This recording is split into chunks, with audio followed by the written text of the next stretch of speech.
দর্শক, দেশের মাটিতে একের পর এক সিরিজ জয় ক্রিকেটারদের জন্য গাড়ি বাইকের বিশেষ পুরস্কার। নতুন উদ্দীপনায় বদলে যাওয়া বাংলাদেশ ক্রিকেট সবকিছু দেখে মনে হচ্ছিল টাইগাররা যেন নতুন উচ্চতায় পৌঁছে গেছে, কিন্তু বিদেশের মাটিতে পা রাখতে যেন সেই দলটিকে আর খুঁজেই পাওয়া গেল না। জিম্বাবুয়ের মতো তুলনামূলক দুর্বল প্রতিপক্ষের বিরুদ্ধে টেস্ট ও ওয়ানডেতে অসহায় আত্মসমর্পণ, এরপর টি-20তে হঠাৎ ঘুরে দাঁড়ানো। আসলে কোনটা বাংলাদেশের আসল চেহারা? দর্শক, ঘরের মাঠে বাঘ নাকি বিদেশের মাটিতে পথ হারানো এক দল? এ নিয়ে বিস্তারিত থাকছে আজকের এই ভিডিওতে। জিম্বাবুয়ে সফর শেষ হয়েছে মিশ্র অনুভূতি নিয়ে। দর্শক, টি-20 সিরিজে দুর্দান্তভাবে ঘুরে দাঁড়িয়ে বাংলাদেশ কিছুটা স্বস্তি ফেলেও টেস্ট ও ওয়ানডের পারফরমেন্স পুরো সফরের চিত্রটাই বদলে দিয়েছে। শুধু সিরিজ জয়ের হিসাব করলে এই সফরকে সফল বলা গেলেও সামগ্রিক পারফরমেন্স বিশ্লেষণ করলে এটি বাংলাদেশের জন্য একটি বড় সতর্কবার্তা। গত কয়েক মাসে দেশের মাটিতে বাংলাদেশে যেভাবে ক্রিকেট খেলেছে তাতে সমর্থকদের প্রত্যাশা অনেক বেড়ে গিয়েছিল। নতুন নেতৃত্ব, নতুন পরিকল্পনা এবং ক্রিকেটারদের অনুপ্রাণিত করতে বিশেষ পুরস্কারের ব্যবস্থা। দর্শক, দলটির আত্মবিশ্বাস বাড়িয়েছে।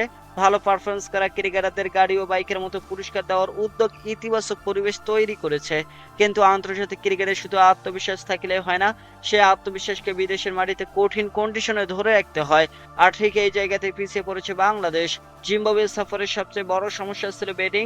নতুন বলে টপ অর্ডারে দ্রুত উইকেট হারানো, সেট হওয়ার পর বড় ইনিংস খেলতে না পারা এবং চাপের মুহূর্তে দায়িত্ব নেওয়ার মতো ব্যাটারের অভাব দলকে বারবার বিপদে ফেলেছে। টেস্ট ও ওয়ানডে দুই সংস্করণে একই চিত্র দেখা গেছে টাইগারদের। বোলিং বিভাগও প্রত্যাশা পূরণ করতে পারেনি। পেসাররা শুরুতে কিছুটা সফল হলে ধারাবাহিকভাবে একই পরিকল্পনা ধরে রাখতে পারেনি তারা। ফলে প্রতিপক্ষ সহজে ম্যাচে নিজেদের অবস্থান শক্ত করেছে। বাংলাদেশের আর একটি বড় দুর্বলতা ফিল্ডিং। সহজ ক্যাচ হাতছাড়া, রান আউটের সুযোগ নষ্ট এবং অতিরিক্ত রান দেওয়ার মতো ভুল আন্তর্জাতিক ক্রিকেটে বড় মূল্য দিতে বাধ্য করে। আধুনিক ক্রিকেটে ফিল্ডিং এ অনেক সময় ম্যাচের ভাগ্য নির্ধারণ করে, অথচ এই বিভাগে বাংলাদেশ এখনো ধারাবাহিক উন্নতি করতেই পারেনি। টি-20 সিরিজে যেভাবে দলটি ঘুরে দাঁড়িয়েছে তা প্রমাণ করে এই দলের লড়াই করার মানসিকতা রয়েছে। বাংলাদেশকে যদি সত্যিকারের শক্তিশালী দলে পরিণত করতে হয় তাহলে বিদেশের কন্ডিশনে আরো বেশি ম্যাচ খেলতে হবে, পাশাপাশি ফিটনেস ও ফিল্ডিংকে সর্বোচ্চ গুরুত্ব দিতে হবে।